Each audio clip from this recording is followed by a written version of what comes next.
Hi friends, మాకు వర్షం మంచిగా పడ్డది. మాది వరంగల్ జిల్లా నరసంపేట నియోజకవర్గం నందిగామ విలేజ్. మంచిగా వర్షం పడ్డది. ఇక మనం తొలకరినే రోడ్డు వెటర్ కొడితే భూములు బండ అయితే అనే టైప్లో ఒక్కసారి ఎడ్ల నాళ్ళతో దున్నుకొని మంచిగా రోడ్డు వెటర్ కొట్టుకుంటే భూమి మంచి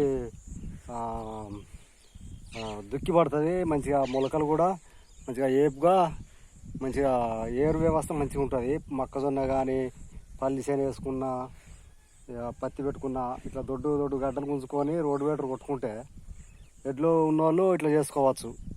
ఇక ఎడ్లు లేని వాళ్ళు కల్పివేటర్ కొట్టించుకొని తర్వాత రోడ్డు వెటర్ వేసుకొని విత్తనానికి అనుకూలంగా చేసుకుంటే భూమి అనేది మంచిగా ఉంటుంది. మనం తొందరలోనే మనం